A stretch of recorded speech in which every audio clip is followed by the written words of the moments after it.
It is my great honor to introduce our special guest preacher today, Reverend Elder Ken Martin. Ken has been serving in MCC now for over 40 years. That's like 160. That's 160 in MCC years, Ken. Ken has pastored churches in Chicago, in North Hollywood, and in Austin. And in Austin, that church grew from around 50 or so people when he got there to well over 400 by the time that he left.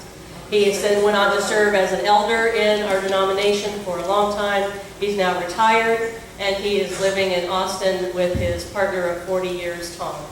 And he has ministered at this church before with Lily. They have done such a great, wonderful job of instructing and lifting up and encouraging this congregation, and it is just such a blessing to have him here with us today. So, Ken, we invite you into our pulpit. Will you join me in welcoming Ken?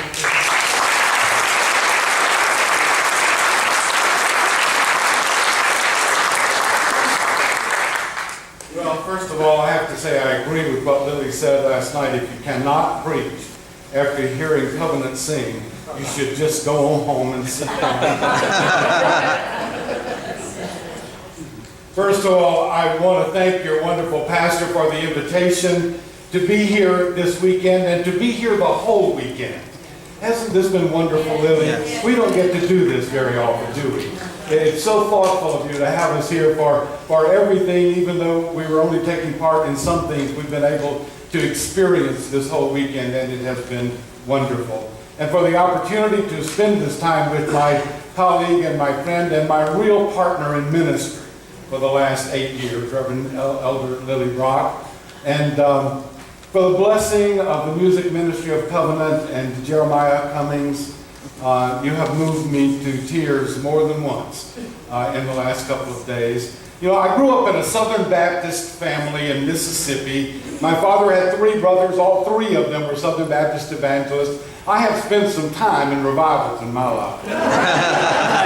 Then I attended a Southern Baptist University and a Southern Baptist Seminary, and I preached revivals all over the South. But there has been something really special about this weekend. Yes. Those people may think they know something about revival, but this weekend, I didn't even know how much I needed my own soul, my own spirit revived and renewed.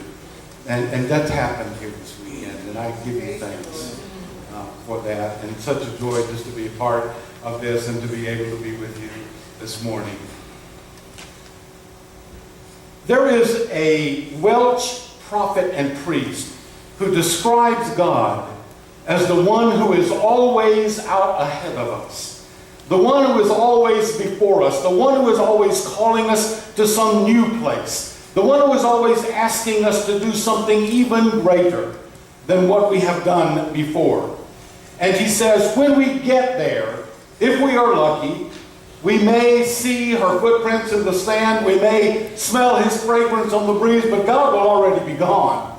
God will already be in the next place that we are going to be called to. The next thing that we are going to be asked to do that is even greater than anything we have ever done. And so he says, our job becomes God spotting. We become God spotters. It is our job just to try to keep up with God.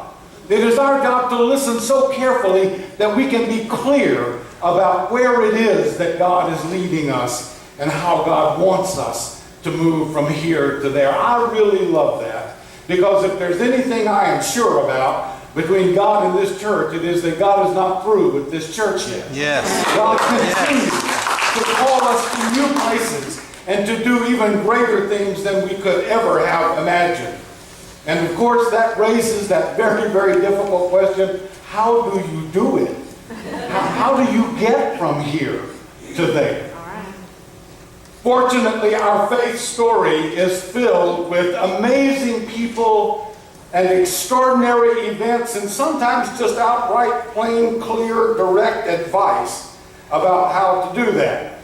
The writer of the book of Hebrews, who was instructing the early Christian church, which frequently had no idea what it was supposed to be doing, gives us some really clear advice in these verses that were read to us. 3 really specific suggestions This is how we get from here to there.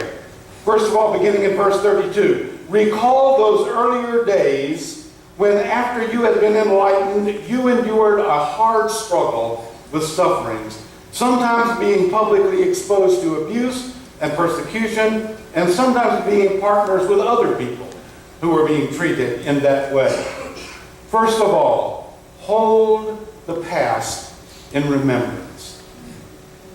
I think I know enough about MCC churches generally to say with a very high level of confidence that regardless of who you are or why you are here this morning or how you got here, you did not get here easily. That's right. By the time we get to MCC, most of us did not get here easily. First of all, remember the past. Remember where you came from. Remember what you have been through. Remember what it took for you to get from where you used to be to where you are this morning. Remember what, with the help of God, you have already accomplished in your life. Remember when you used to think you'd never be able to look back on your life and say, yeah, there was something really wrong back there, but it wasn't me. It was everything that was trying to keep me from being the person that God created me to be. Walt Whitman said, re-examine everything you were ever taught at home or in school or in church and dismiss everything that insults your soul. Just dismiss everything you've ever been told that insults your soul. We know there's still an awful lot of people in the world who think that most of us here this morning are somehow flawed and weak and damaged and unacceptable people. But you know what? Most of those people wouldn't last 5 minutes if they had to be us.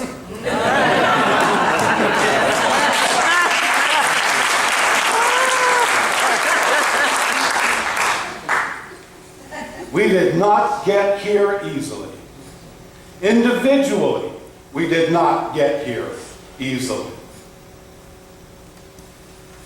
I was a part of the March on Washington in 1987 for LGBT rights. The first really great march for LGBT rights. Were any of you there? Yes, there are quite a few people. You know, to this day, the National Park Service, which is responsible for estimating the attendance of public events in Washington, say that was the largest assembly of people who have ever gathered in our nation's capital for any reason.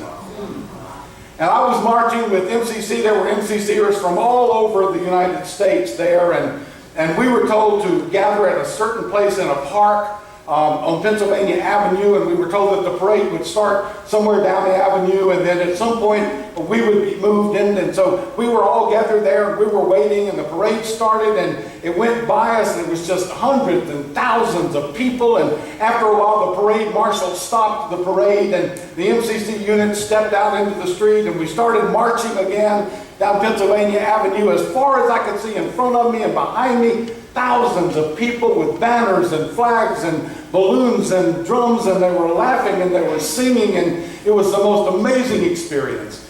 And we stopped at some point after we had begun marching to allow another unit somewhere to enter the parade. Now the marshals had told us, once you are in the parade and moving, stay there. Don't step out of the parade. Because there were people like 3 or 4 deep on the sidewalks on both sides of the street there just clapping and cheering us on. I had just that morning met the Christian writer Philip Yancey. Have any of you ever read any of Philip Yancey's books?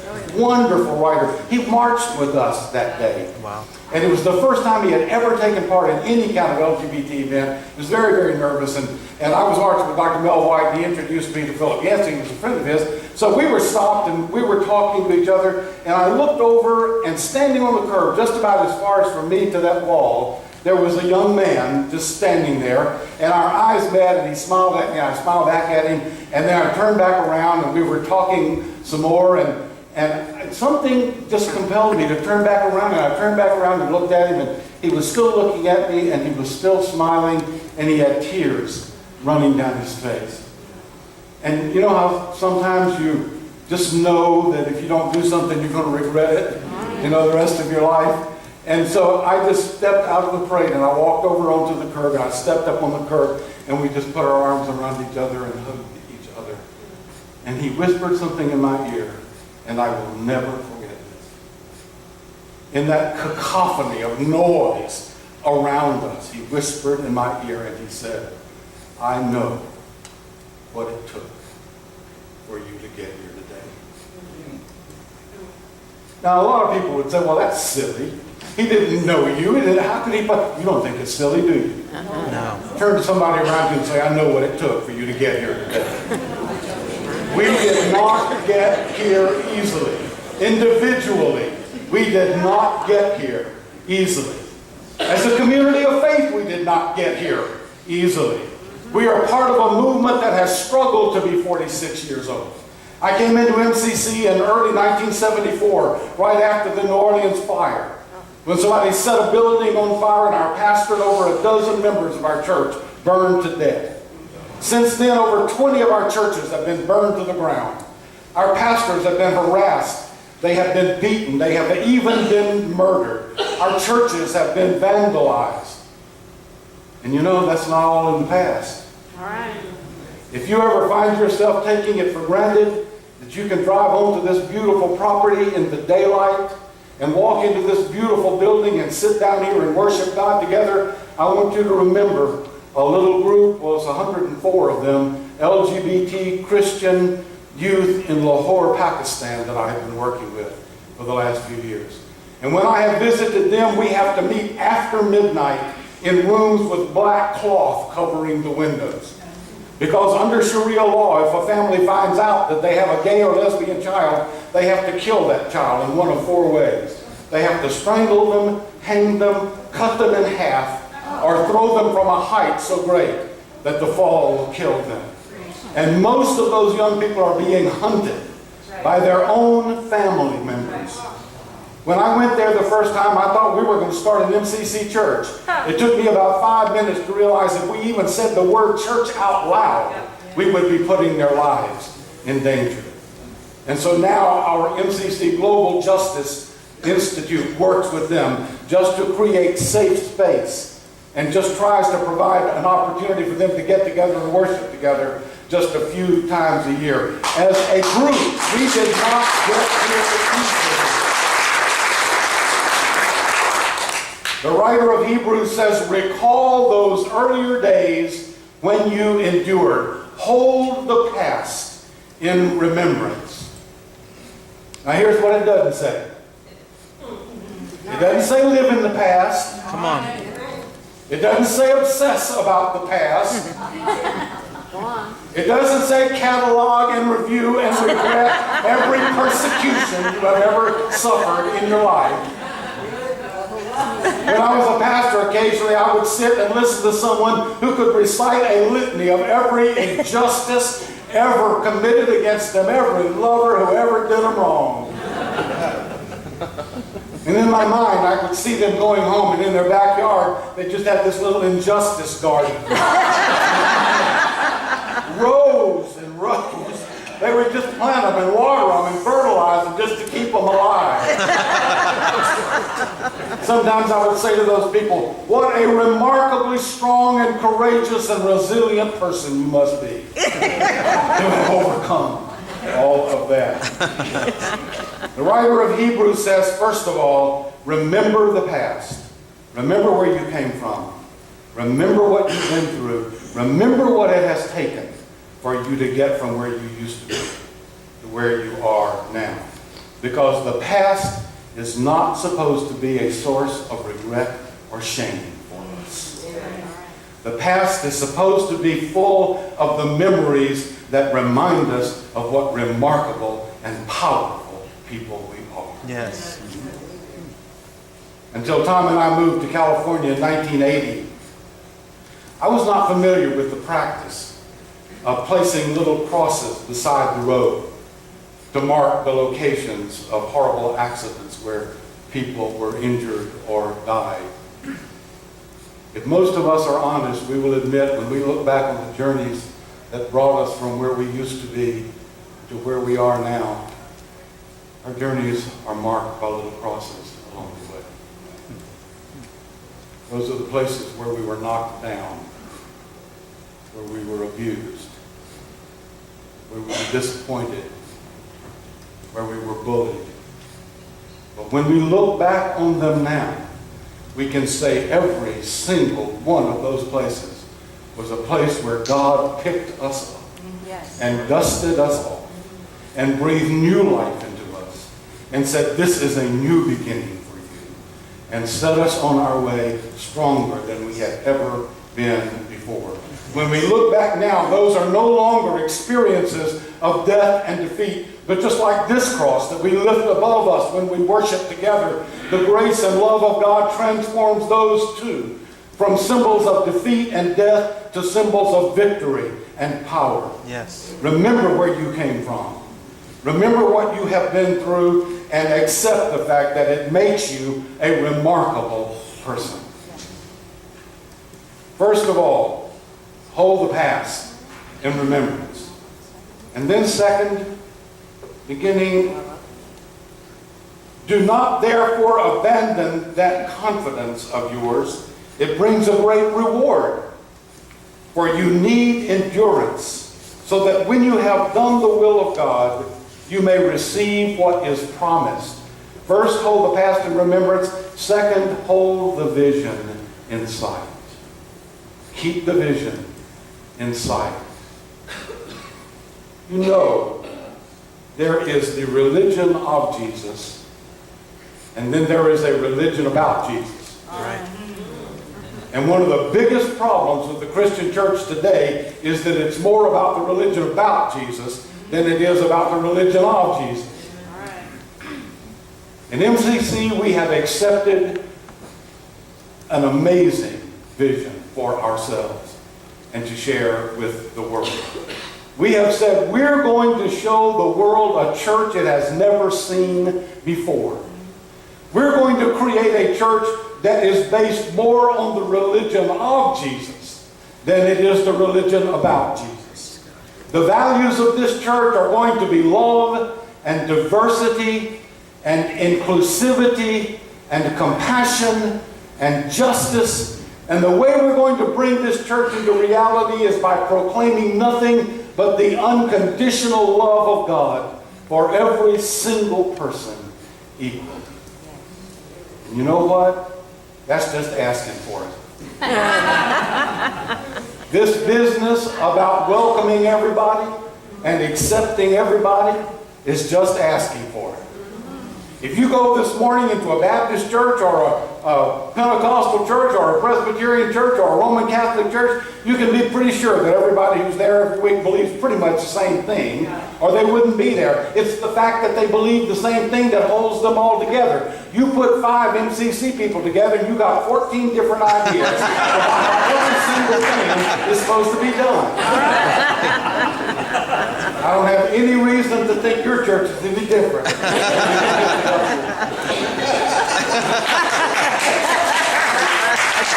This is from the pastor. We got 20 ideas. There are days when I honestly think if I don't hear diverse and inclusive again in my life, it'll be okay. But then I lift that vision up. And I see what it would mean for our world. Yes. And for our people. And for the Church of Jesus Christ. I see the power of that vision to change hatred into love. And to change alienation into reconciliation. I see the power of that vision to create a church of unity without uniformity. And diversity without division. I see the power of that church to bless and glorify God and honor God's people. And then I realized the prophet was right when he said, where there is no vision, the people perish. Or my translation of that verse, which goes like this. Where there is no vision, the people will go to another parish.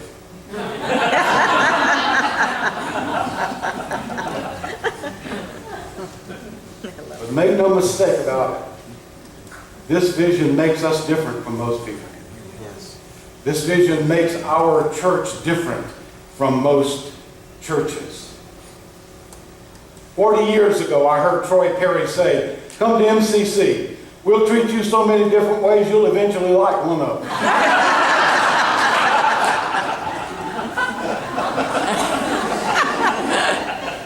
And I have come to understand that in this man's amazing wisdom, what he was saying was, you're not going to like everything. Right. Okay? Because you know what? Even though your mama is welcome here, this is not your mama's church. Right. If you think your mama's church was so wonderful, ask yourself how it's working out for you now. And why you're here instead of there. I've heard Lily say many times, in MCC we're going to say something, we're going to sing something, we're going to do something, and you're not going to like it. But somebody sitting right over there is going to be blessed by that exact same thing. That's right at that moment. And you wait a few minutes and we're going to do something else and they're not going to like it and you're going to be blessed. And that's got to be okay with us. Yes. Right. Here's how we're different. We have decided that the more different we are from each other, the more important it is that we be together. Yes. We have decided that it is more important for us to be together than it is that any of us gets our way all the time. That's right. Yeah. You hear that? It is more important for us to be together than it is that any one of us gets our way all the time.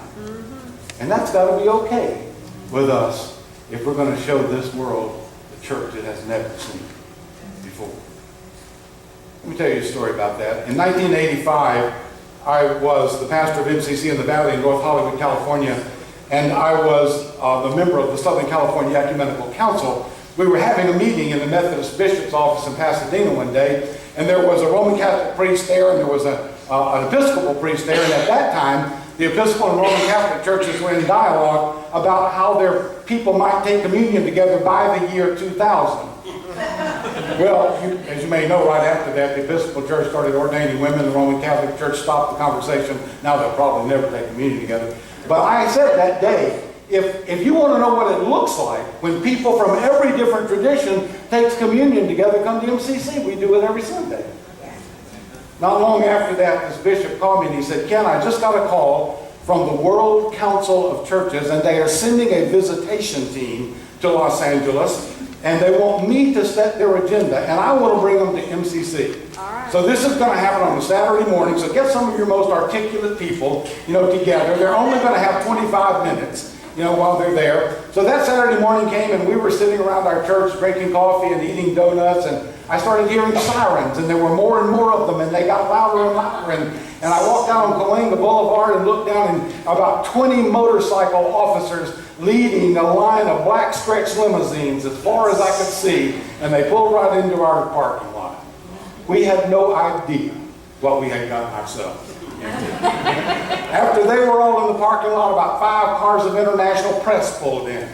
And then the security people pulled in. The security people swept the building, the press came in and set up all around, and then the chauffeurs got out, and they opened the doors to these limousines, and out stepped these bishops from all over the world, all over Asia and Europe and South America and Africa, many of them with beautiful robes, and many of them with translators, and they came in and just about filled up our sanctuary. And then they started asking us questions. And 25 minutes went by, and 30 minutes went by, and 45 minutes went by, and it occurred to me that they had not asked us one single question about what we thought made us unique. They had not asked us one single question about the fact that most of us were sexual minority people. You want to know what they wanted to know? How do you do this? How do you bring people together from every different Christian background and worship together without hurting each other? That's our history, for 2,000 years. If you don't believe like me, I got to hurt you. And so finally, there was a bishop from Northern Europe. I'd been watching him. He was getting really agitated. And through his translator, he said, somebody has got to explain this to me.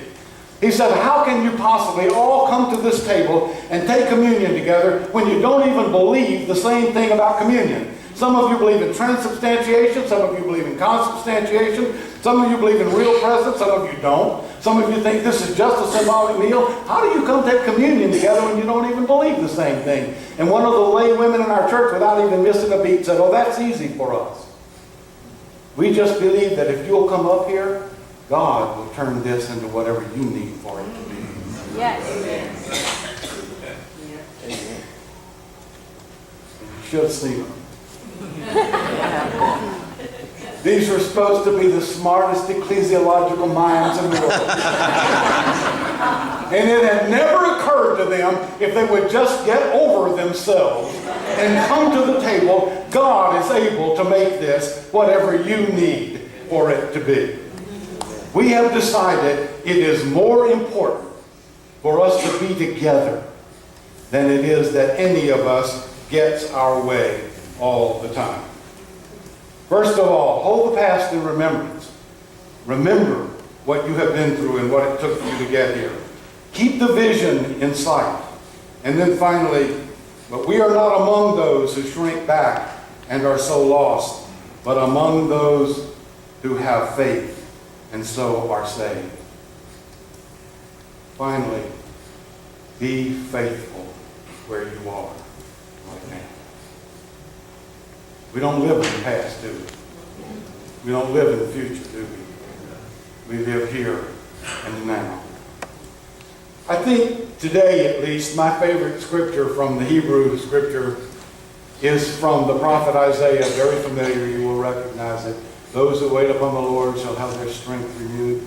They shall mount up with wings like eagles. They shall run and not be weary. They shall walk and not be weary. They shall run and not be. You know, sometimes I think it's easier to run than it is to walk.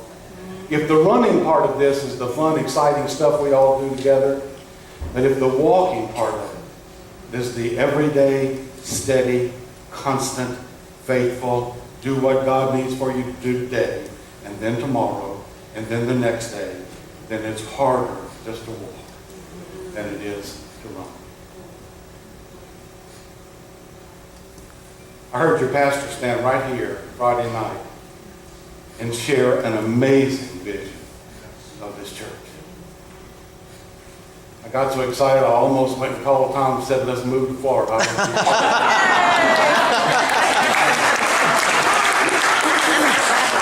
Almost. You know what? I know how you get from here to there. Because I have seen the power of MCC people when they decide to be faithful where they are right now. I was the pastor of MCC Austin, Texas for 14 years. And in that 14 years, we bought 10 beautiful acres of property and built a church building. And our vision statement for that whole thing went like this: we are the building generation. We are the building generation. That was our way of saying we owe a debt to the past we can only pay to the future. Nobody else is going to do this. Here we are, we're the people standing here right now, and God says do it now, so guess what? This is our job. We got to do this. And so we set about and we did it. I'm kind of traditional in a lot of ways, and so when we were designing our new sanctuary, I wanted pews, Pastor. I wanted pews. But the church architect, very smart man, said to me, no, you don't want pews, you want chairs. He said, you can seat so many more people with chairs, and you will have so much more flexibility with what you can do with chairs. And so we got chairs. And it was one of the smartest things that we ever did. Now, here's what I mean by be faithful where you are. Do what God needs for you to do today, and then tomorrow, and then the next day.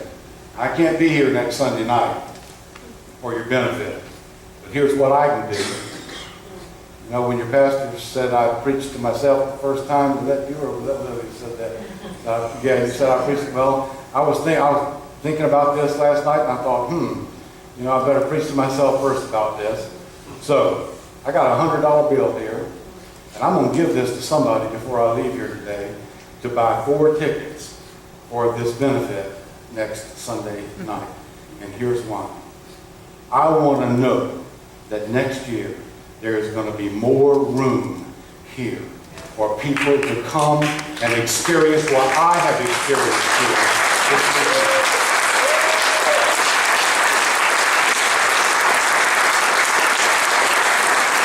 I just want to know that I have been partly responsible for one of those chairs that somebody is going to walk in here and sit down in for the first time. I invite you for that. Thank you.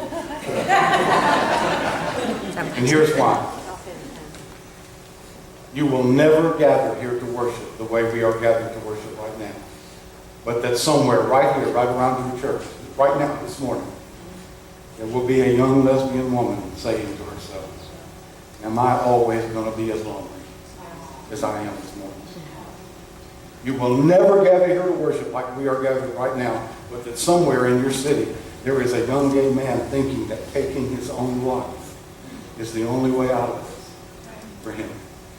You will never gather here to worship like we are gathered right now, but that the parents of some trans child will be saying, isn't there a church somewhere where our whole family could go to worship and we don't have to listen to our child's life being demeaned and demoralized and demonized?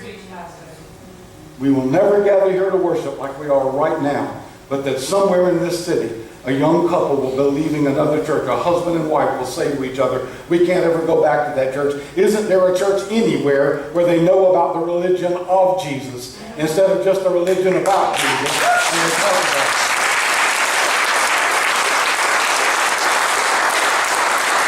And your job is not done until they find you, until there's a chair in here for every single one of them. The past is not supposed to be a place of regret and shame for us. It is a place where we look back and connect to those memories that remind us of what remarkable, capable, powerful people we are. The future is not supposed to be a place of fear for us. It is a place of vision and dreams that inspire us and vitalize us and keep us going. And the way we heal the past and the way we turn those dreams into reality is by being faithful where we are right now. Amen. God bless you. The Spirit of God is upon you. God bless you.